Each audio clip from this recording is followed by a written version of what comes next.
The text message arrived during the opening ceremony of the Paris Olympics. Just 4 words. It's time to talk. It came from someone who had stood on the highest podium in sports history 12 times. Someone whose face had been on cereal boxes, whose story had inspired movies, whose records had seemed unbreakable for 2 decades. Someone who was about to confess that none of it was real. For 6 months, Piers Morgan had been investigating allegations of systematic doping in international athletics. The usual suspects, the usual denials, the usual carefully worded statements from lawyers and sporting bodies. But then came the call that changed everything. "I can't do this anymore," the voice said, barely above a whisper. "Every time I see these young athletes believing they can achieve what I achieved, I know I have to tell them the truth. The truth about performance enhancement programs that started when they were 14 years old. The truth about coaches who were really chemists. The truth about records that were built on lies and maintained through blackmail. The truth about how the most celebrated athletic career in modern history was nothing more than an elaborate fraud that fooled the entire world. Most athletes would take their secrets to the grave. Most would protect their legacy, their endorsements, their place in history. But not this one. The studio had been cleared of all unnecessary personnel. No camera operators beyond the essential crew. No producers hovering in the background. Just Piers Morgan, his guest, and the weight of 25 years of lies about to be exposed. The sports legend sat across from him looked smaller than their public image suggested. The same face that had graced magazine covers and Nike billboards, but without the confident smile, without the aura of invincibility that had defined their career. "Thank you for coming," Piers said, studying someone who had once been considered the greatest athlete in their sport. "I have to ask, why now? Why are you choosing to speak after all these years of silence?" "Because I watched the opening ceremony last night and saw those young athletes. Kids who believe they can become what I became. And I realized I'm living a lie that's destroying the sport I once loved." The guests' hands shook slightly as they spoke. Withdrawal from performance-enhancing drugs? Piers wondered. Or just nerves from what they were about to do? Let's start at the beginning. When did the performance enhancement begin? "I was 14 years old. Just made the national junior team. My coach pulled me aside after practice and said if I wanted to be special, really special, there were additional training methods we could explore." Additional training methods. That's what he called it. Additional training. It sounded so innocent, so professional, like extra gym sessions or altitude training. But it wasn't. The first injection was testosterone. A tiny dose, he said, just to help my recovery time between training sessions. "All the serious athletes do it," he told me. "If you want to compete with them, you have to level the playing field." Piers leaned forward. "You were 14 years old. Did your parents know?" The guest laughed bitterly. "My parents thought I was getting specialized nutrition coaching, protein shakes and vitamin supplements. My coach told them I had special dietary needs for elite performance." "And you believed it would just be temporary?" "I believed it was necessary. When you're 14 and someone who's trained Olympic champions tells you this is what it takes to be great, you don't question it. You just do it." But it didn't stop at testosterone, did it? By 16, I was on a full cocktail. Growth hormone, EPO, insulin, things I couldn't even pronounce. My coach, Dr. Dietrich, he had a whole laboratory set up in the training facility basement. Dr. Dietrich? Klaus Dietrich, former East German, sports scientist, after reunification, he moved west and brought his methods with him. Legal methods above ground, illegal methods below. Piers pulled out a folder. I've been investigating Dr. Dietrich for months. He's connected to at least 37 Olympic medalists across 6 different sports. 37 that you know about. There were more. Many more. How many athletes were in this program? In our facility alone? Over 200 during my career. But Dietrich had facilities in 4 countries. Athletes would come for altitude training camps or specialized conditioning programs. And they were all using performance-enhancing drugs? Everyone who mattered. Everyone who wanted to win at the highest level. The clean athletes, the ones who believed in natural training. They became curiosities. Inspirational stories about athletes who competed with heart and determination against impossible odds. Impossible because everyone else was doping? Impossible because everyone else was chemically enhanced to a level that natural human performance couldn't match. This was where Piers needed to push deeper. Because this wasn't just about one athlete's personal choices. This was about systematic fraud at the highest levels of international sport. Tell me about your first Olympic Games. You were 18. You won 3 gold medals and set 2 world records. The guest was quiet for almost a minute. When they spoke again, their voice was barely audible. Those medals belong in a laboratory, not around my neck. What do you mean? I mean my times weren't achieved by human performance. They were achieved by pharmaceutical performance. My body was a science experiment that happened to run fast. But you were tested. Random drug testing, pre-competition testing, post-competition testing. You passed every single test. Because Dr. Dietrich was always one step ahead of the testing protocols. He knew what they were testing for and when. He knew how long each substance stayed detectable in blood and urine. He designed cycles that optimized performance while minimizing detection risk. You're saying the drug testing system was ineffective? I'm saying the drug testing system was theater. A performance designed to make the public believe the competition was clean, while allowing the real competition to happen between different doping programs. Different programs? The Americans had their methods. The Russians had theirs. The Germans, the Australians, the British. Each country's top athletes were enhanced, just using different substances and different timing protocols. And everyone knew this? Everyone who mattered knew. Coaches, team doctors, national federation officials, even some journalists. It was the sport's worst-kept secret that nobody was allowed to discuss publicly.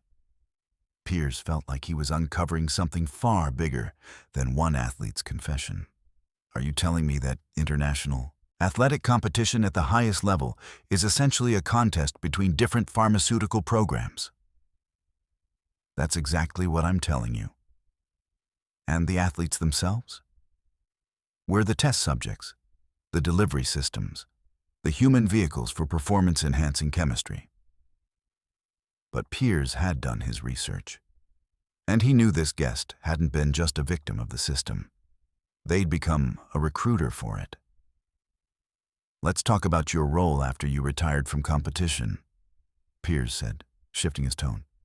You became a coach yourself. The guest's face went white. Yes. And you trained young athletes? Yes. Using the same methods that had been used on you? A long pause. Yes. So you became Dr. Dietrich? No, It's more complicated than that. How is it complicated? You took young athletes and gave them performance-enhancing drugs. I gave them the opportunity to compete at the level that competition actually exists. You gave them drugs. I gave them what they needed to have a chance. Without telling them the health risks? The health risks were manageable with proper medical supervision. Proper medical supervision. You're not a doctor. I worked with qualified medical professionals. You worked with drug dealers who happened to have medical degrees. The accusation hit hard. The guest stood up, pacing toward the window. You don't understand the pressure these kids face, the system they're entering. If I didn't prepare them properly, they would have been destroyed by athletes who were prepared. Prepared with illegal drugs. Prepared for reality. Whose reality? Your reality? Dr. Dietrich's reality? The reality of modern athletic competition. A reality you helped create and perpetuate. A reality I was trying to help them navigate. By turning them into drug users before they were old enough to make informed decisions about their own bodies. The guest stopped pacing and turned around, tears beginning to form. What was I supposed to do? Let them compete clean and watch them fail. Watch them question their talent, their dedication, their worth as athletes, when the real reason they couldn't compete was that everyone else was enhanced? You were supposed to fight the system, not feed it. Easy to say from your position. You've never been 18 years old with Olympic dreams and told that dreams aren't enough anymore. But you weren't 18 when you became a coach. You were an adult making adult decisions to give children drugs. I was trying to level a playing field that was already completely uneven. By making it more uneven. By giving my athletes the same advantages that every other serious athlete had. Advantages? You call drug dependency an advantage? I call competitive capability an advantage. This was the core of it. The rationalization that allowed an entire system of abuse to perpetuate itself. But Piers wasn't done digging. Let's talk about Maria Santos. The name hit like a gunshot. The guest actually stumbled backward. Who told you about Maria? She was one of your athletes, 17 years old, Olympic hopeful in the 800 meters. Maria was special, incredible natural talent. Natural talent that you enhanced with an experimental steroid regimen. She wanted to be the best. She begged for access to the full program. She was a child. She was a competitor. She's dead. The words hung in the air like poison. The guest collapsed back into their chair. The heart failure it couldn't be proven that it was related to the cocktail of drugs you had her taking. Growth hormone, testosterone, EPO, and an experimental compound that hadn't been tested for long-term cardiac effects. She had an underlying heart condition that was exacerbated by performance-enhancing drugs that you provided to a minor without her parents' knowledge. Her parents knew she was on a specialized training program. They didn't know she was being used as a test subject for experimental performance-enhancing drugs. They knew she was getting the best possible preparation for elite competition. They knew you were killing their daughter? The question broke something inside the guest. They began sobbing, 20 years of suppressed guilt finally finding its way to the surface. She died in my arms, they whispered. During a training session. Cardiac arrest, 17 years old, and her heart just stopped. How many others? What? How many other athletes that you trained had serious health complications from the drugs you gave them? I don't know. You don't know? I stopped counting after Maria. Because it was too many to count. Because counting made it real. And I needed it not to be real so I could keep functioning. Keep functioning as a coach. Keep functioning as a human being. Piers realized he was watching someone have a complete psychological breakdown on live television. But he also realized this might be the only chance to get the full truth. How many young athletes did you train during your coaching career? 43. How many were given performance-enhancing drugs? All of them. How many experienced serious health complications? 11. How many died? 3. The studio fell completely silent. 3 young people dead from drugs administered by someone they trusted to make them better athletes. 3 children died because you gave them performance-enhancing drugs. 3 athletes died from complications that may have been related to their training programs. Training programs that included experimental pharmaceuticals. Yes. And you continued coaching after Maria's death? I thought I could make the program safer. Better medical monitoring, lower dosages, more careful substance selection. You thought you could perfect the process of giving children performance-enhancing drugs? I thought I could minimize the risks while maintaining the competitive benefits. Did it work?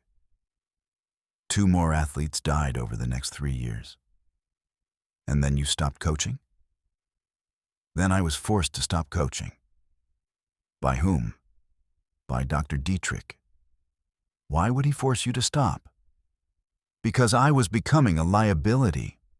Too many questions about athlete health issues, too much medical scrutiny, too much attention from journalists and regulatory bodies. So he fired you to protect the larger program? He relocated me to a position where I could no longer directly endanger the operation. What position? Sports commentator and analysis, media relations, the public face of the sport. Piers felt his stomach turn. You became a spokesperson for the same sport you knew was systematically doping its athletes? I became someone who could help manage public perception of competitive athletics. You became a propaganda minister for systematic athletic fraud. I became someone who understood how the system really worked and could help present it in ways that maintained public support. While covering up the deaths of children? While protecting the sport from information that would destroy it completely. Information like the fact that elite competition is essentially pharmaceutical theater. Information that would end athletic scholarships, Olympic dreams, professional careers, and public investment in sports. And you thought protecting that system was more important than protecting children? I thought I was protecting the children who could succeed in the system from losing their opportunities because of the children who couldn't.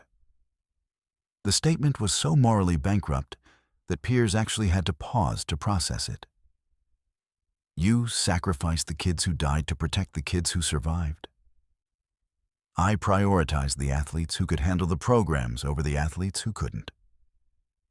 You selected which children lived and which children died based on their tolerance for experimental drugs. I made impossible choices in an impossible situation. You made those choices for other people's children. Yes. Without their parents' knowledge. Yes. Without their informed consent. Yes. And you've been living with that for 20 years? I've been dying with that for 20 years. Piers pulled out his final piece of evidence. I have something to show you. He opened a folder containing medical records, death certificates, and newspaper clippings. Maria Santos, heart failure at 17. Thomas Muller, liver failure at 19. Sarah Kim, stroke at 21. All your athletes, all dead within 5 years of training with you. The guest looked at the photos of their former athletes. Young faces full of dreams and potential. And there are dozens more with permanent health damage. Kidney disease, heart problems, liver dysfunction, hormonal disorders that will affect them for the rest of their lives. I know. You know. And you became a television commentator celebrating the achievements of athletes you knew were risking their lives for entertainment. I became someone trying to find meaning in a system I helped create and couldn't escape. You could have exposed it. and destroyed the dreams of every clean athlete who still believed they could compete fairly? You could have warned people and ended athletic competition as a viable career path for an entire generation. You could have saved lives. I tried to save the system that those lives were part of. By covering up the deaths you caused? By preventing more deaths through better management of performance enhancement programs. Better management? You're still advocating for giving children drugs? I'm advocating for honest acknowledgement of what athletic competition actually is in the 21st century. Which is what? A contest between different medical and pharmaceutical approaches to human performance optimization. And you think that's what sports should be? I think that's what sports already are. The question is whether we want to admit it publicly and regulate it properly, or continue pretending it doesn't exist while children die from unregulated experimentation. Piers realized he was facing someone who had completely lost their moral compass. So, your solution to children dying from performance-enhancing drugs is to give them better performance-enhancing drugs? My solution is to stop lying about what we're actually doing and start doing it safely. Under medical supervision? Under proper medical supervision, with informed consent and appropriate safety protocols. For children. For athletes who choose to pursue elite competition with full knowledge of what that pursuit requires. Children can't give informed consent to experimental drug regimens. Then maybe children shouldn't pursue elite athletic competition. The statement hung in the air like a death sentence for youth sports. You're saying children shouldn't be allowed to dream of Olympic competition? I'm saying children should be told what Olympic competition actually requires before they commit their lives to pursuing it. And if they're told it requires experimental drugs that might kill them, then they can make an informed decision about whether the risk is worth the potential reward. At 14 years old? At whatever age they're capable of understanding the choice they're making. And if they choose not to use drugs, then they compete in a different category. Natural competition with other natural athletes. Separate Olympics? Honest Olympics. Piers leaned back, trying to process what he'd just heard. You want to officially divide athletic competition between enhanced and natural athletes? I want to stop pretending that elite competition is natural when everyone involved knows it isn't. And you think the public would accept that? I think the public deserves to know what they're watching when they tune into athletic competition. Enhanced humans performing feats that natural humans can't achieve? Exactly. And you see nothing wrong with that? I see something wrong with lying about it. What about the athletes who died? Maria, Thomas, Sarah? What would you say to their families? The guest looked directly into the camera for the first time. I would say that their children died pursuing dreams that the sport had already made impossible to achieve naturally. And I would say that I'm sorry I wasn't brave enough to tell the truth while there was still time to save them. And what about the young athletes watching this right now? The ones who still believe they can achieve greatness through talent and hard work? I would tell them that talent and hard work are necessary, but not sufficient for elite competition in the modern era. And I would tell them to make their choices with complete information about what those choices actually involve. Even if that information destroys their dreams? Especially if that information destroys their dreams. Because dreams built on lies destroy the dreamers. As the interview ended, Piers Morgan realized he'd witnessed something unprecedented.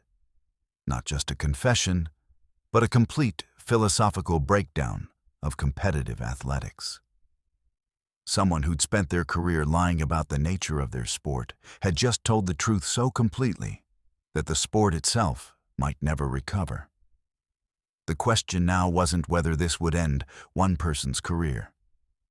The question was whether it would end competitive athletics as the world had known it.